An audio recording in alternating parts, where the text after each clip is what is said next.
Good morning and welcome to the Core Connection. I'm Mira Rubin here with you on Enlightened World Network. And today's topic is toxic positivity. Apparently, it's a thing. Well, we get to talk about what in the world, how could positivity be toxic? And I can see where that could happen. So let's have a conversation about it. But before we get started, let's take a minute or two to get present. Let's take a deep breath in through your nose and hold it. And imagine clean, crisp oxygen flooding your lungs, flowing into your bloodstream, nourishing all your cells, all your organs, bringing vital life energy to your body and being. And as you exhale, exhale any tension, stress, negativity, fatigue. And now let's take another deep breath in through your nose and hold it. This time, imagine brilliant bright light lighting you up from the inside out, illuminating, electrifying, and energizing all your cells, your molecules, your electrons, creating a brilliant beam of light from your heart out into the world. And as you exhale, exhale any remaining tension, stress, negativity, fatigue. And now let's press our palms together. Rub those palms together, feel the friction, feel the temperature and the texture and all that sensation, and allow it to bring you present right here, right now, into this remarkable physical form that enables you to experience life. Welcome, welcome, welcome. Rosalind, so good to have you here with us this morning, and welcome to everybody else who's joining us. Today, we're talking about toxic positivity. I actually got accused of toxic positivity and I was like, are you kidding me? Really? I mean, it's like, can you attack somebody for having a positive outlook on life? Well, I dug into it a little bit today to see what it is, and also to see if I was guilty of it. And we've talked in the past about spiritual bypassing, and that's where whatever the circumstances are, we don't allow ourselves to experience the feelings and the response to the circumstance, and we just skip right over to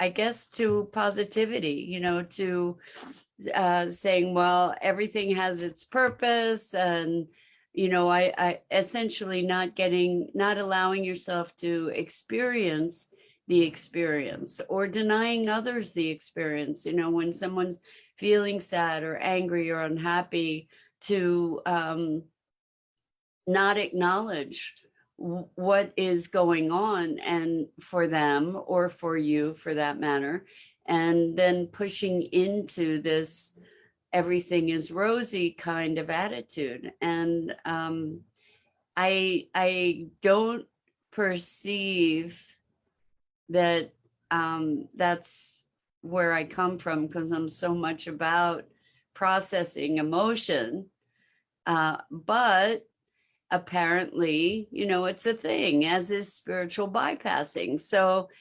Rosalind says, as if what is reality, right? Well, we get to be asking what is reality all the time. The truth is that we shape our reality. And we get to recognize, when we have powerful, painful emotions arise, we get to recognize what is the dynamic going on in our reality that is generating those kinds of emotional responses.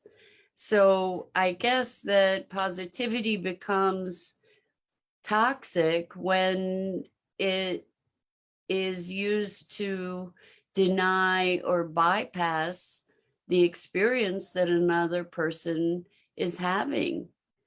And maybe it's not super black and white,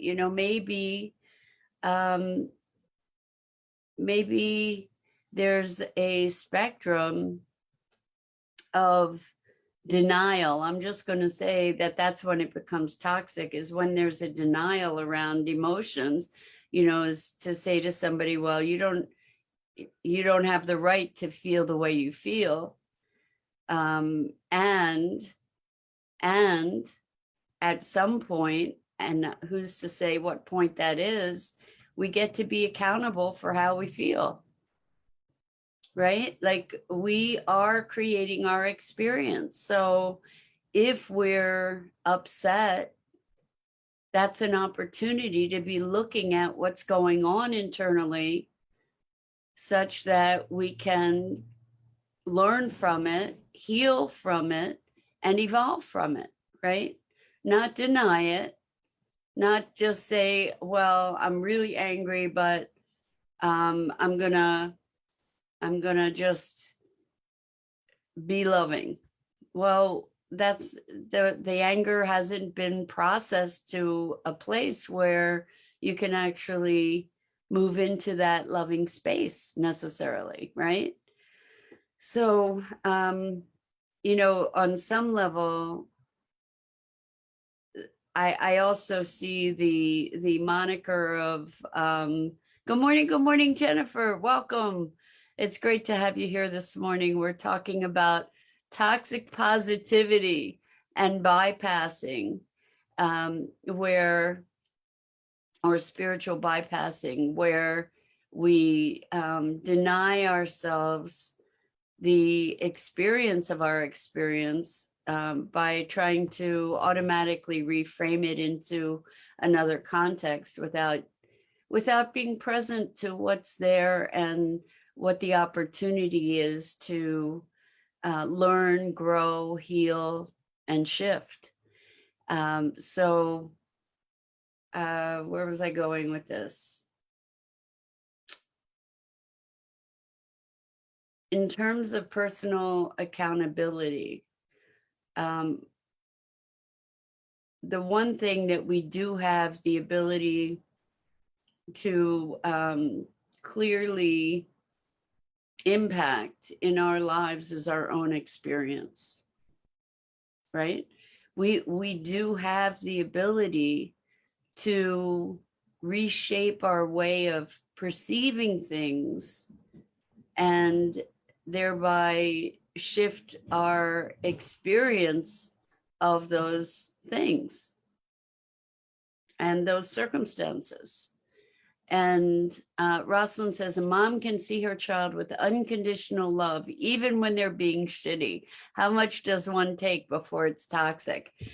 Thank you for that, Rosalind, because I've been wrestling with that for myself as well, and got to the point where I just said enough, in not with a child, but in the context of this particular relationship, in fact, where I was accused of toxic positivity.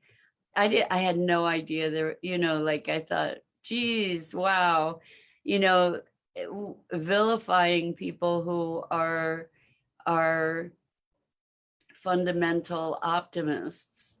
It's a really interesting other end of the spectrum here. Like, I get how being positive as a denial, it can be really toxic, because it can deny people their experience. It's invalidating. It could be shaming, whether we project that onto others or we put it on ourselves.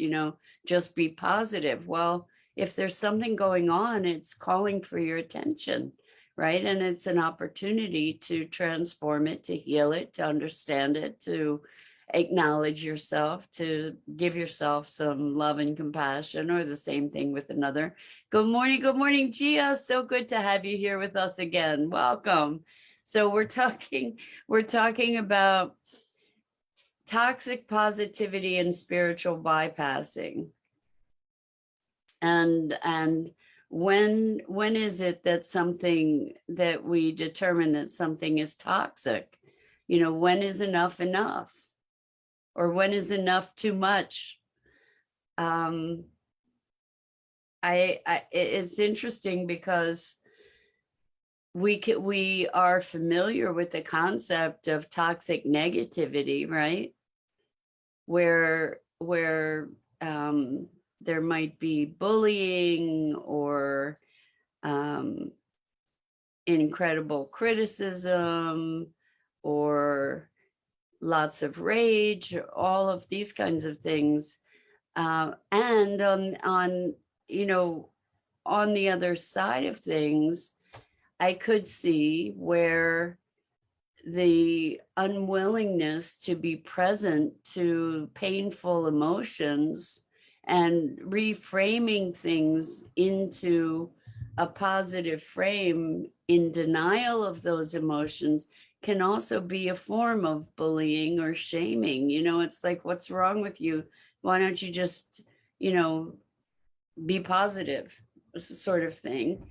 And that's toxic too. So I guess to your statement, how much does one take before it's toxic, Rosalind? I think we can love people without necessarily liking them a whole lot. And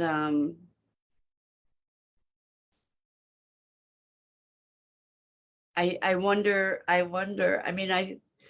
I think that we can love someone and also not want to be interacting with them, at least at the stage or state that they're in, right? That um, there are limits. And when we recognize that the interactions that we're going to have with somebody don't serve them and don't serve us, and make it super challenging to do no harm kind of thing in to ourselves or to them, in terms of being authentic and present and respected and respectful, then my thinking is that in those circumstances it's best to remove ourselves, whether that's a permanent situation or a temporary situation is something that time will tell. So oh, Gia, you're so sweet. Gia says, I have been there for so long. Mira, Rubin, again, as always, I think you choose really touching topics. And I sometimes believe they totally resonate with me as if you're talking to me only. That's awesome, Gia. Thank you for that. And maybe there's just no coincidence, right? So Rosalind says, the unconditional love is accepting them without needing to change them. Otherwise, it's conditional love. Exactly. So we can accept someone without needing to change them. And that doesn't mean that we want to be around them. So in a certain respect, sometimes removing ourselves is the best thing that we can do, in that accepting them and recognizing that it's just not a good dynamic. I don't want to do damage to anybody. I don't want to be exacerbating anybody's wounds. And I also don't want to be in a relationship where I don't have where I can't have authentic expression. So yeah, it's a very, very interesting dance, isn't it? You can love someone without liking them. And I think you can love, it's interesting. I think you can love someone unconditionally and still have certain behaviors be unacceptable. How about that? You know, that somebody can have unacceptable behaviors and still have your unconditional love. It doesn't mean that you accept their behavior. Are we our behaviors is a really important question. You know, like I can love you and really find the way that you behave to be abhorrent, right? I can still accept you. It doesn't mean I have to accept you treating me atrociously, right? I can still love you and not have my love shaken and draw the line at certain behaviors, right? Doesn't change my love for you necessarily, right? So I think that as people trying to be spiritual, to be loving, we get confused sometimes by thinking that if I'm loving you unconditionally, it means I accept your atrocious behavior. No, no. Is that really a loving thing to do? To allow somebody to be treating you really poorly? No, I don't think it's a loving thing to you or to them. So I don't think that unconditional love means no conflict. I truly don't.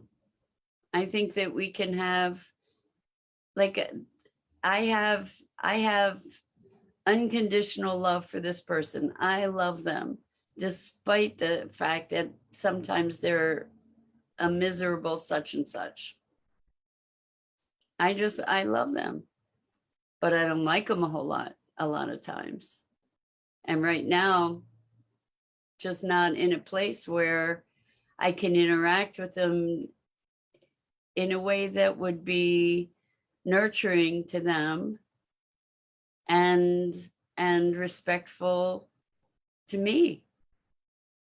So because there's no opening, there's no receptivity for communication, there's no parity there, and hopefully it's a temporary situation, but it doesn't mean I love them less. I truly love them.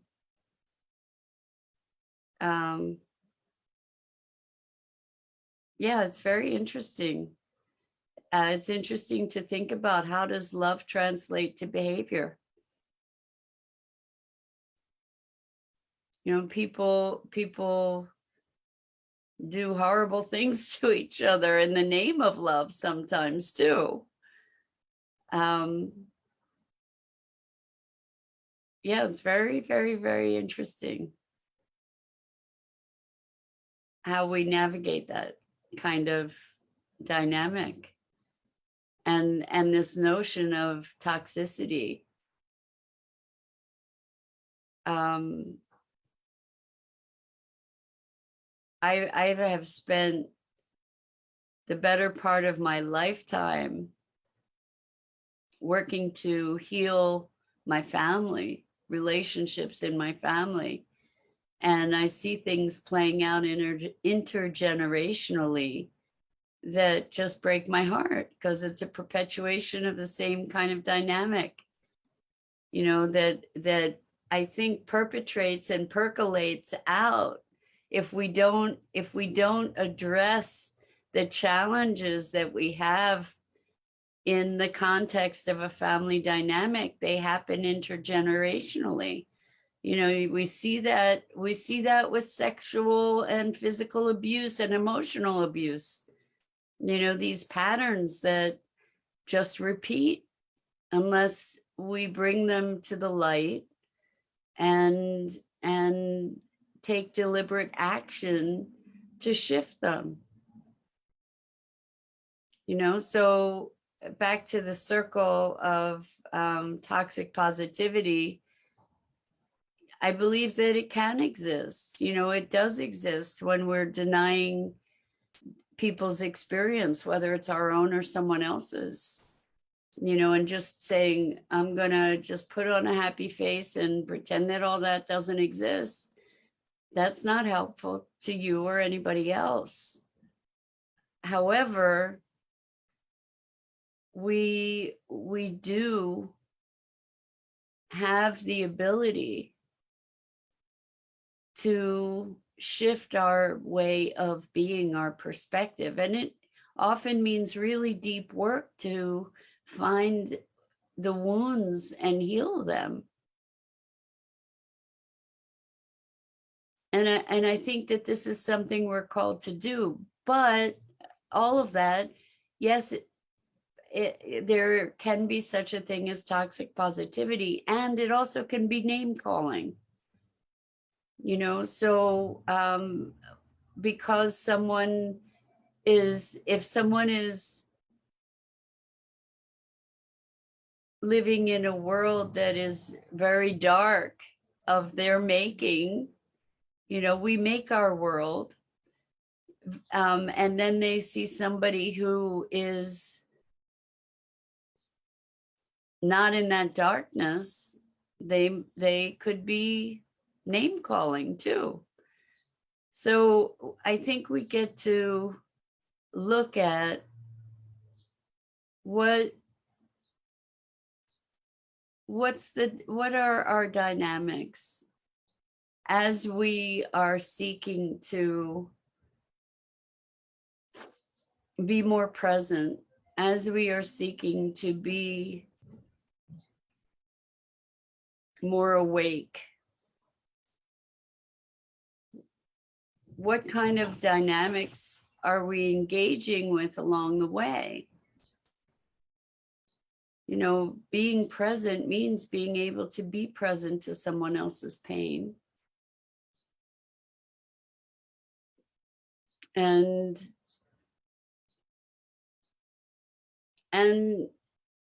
to calibrate. Sometimes somebody just needs to vent. Somebody just needs to be able to be where they're being, and sometimes they just need to spew, right? Sometimes that happens, and it's like letting off steam, and then they're in a better place.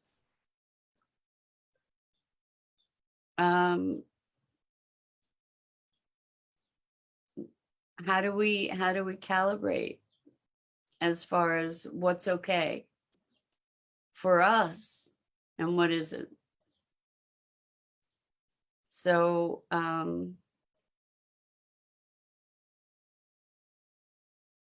yeah, we have different predispositions, right? And we have different patterns. And it's interesting. I think I've told you guys that I'm taking this course called the Regenerative Practitioner Series. And it's very much about our way of being. And there was, I'm not sure of the term, but I think it was something like it wasn't internal reference. It's something like internal reference. And essentially the choice, the perspective, internal versus external reference, or influence, or something like that, where the people that are, according to this categorization, the people who believe that we source our experience, that we are able to impact the quality of our experience through the way we think or the way we feel, those people are more empowered in the world to do stuff because there's a sense of sovereignty, versus the people who are externally focused, where they feel like the circumstances made them feel a certain way. such and such happened, and therefore I am miserable. You made me feel this, that, or the other thing, versus you did what you did, and that's how I felt. It doesn't excuse nasty behavior, but we get to notice how I felt, and what's up with that, and what am I going to do about it? And that it's my responsibility and within my power to do something, versus you're acting on me. You made me feel really bad. You made me do this, that, and the other thing. And the thing is that when people behave that way, we can say, you know what, I like that. There's obvious lack of respect or love or care. Why do I want to be around that? But it's not like you made me feel a certain way. It's like, I feel this way when I interact with you. I think I'd rather not do that. Right? So by taking ownership of our emotions and of our experience, we empower ourselves in broader aspects of life broader than just the way we feel. We empower ourselves to know that we are creators in the world, that we are manifestors in the world. So Rosalind says, if my peace is threatened, it's easier to turn the other way. I don't think I like camping, so I'd rather be close to amenities. Wow, what a jump. Okay, so if my peace is threatened, it's easier to turn the other way. And sometimes, sometimes we get to look at what is going on, that my peace is threatened. Like there's an opportunity there. Anyway, so I don't think I like camping, so I'd rather be close to amenities, but I'm going camping anyway to accompany my loved one to experience being in nature. So Rosalind, I invite you to check. You said, I don't think I like camping. So you have some ideas about camping before you even go. It's awesome that you're going, but maybe you can go with an intention to discover the awesomeness of camping, or what could be really fun about camping, rather than thinking, I don't like it, but I'm going anyway because of this person. What if I'm going to go on an adventure? I'm going to receive this for myself, to be able to explore what camping might be if it were fun.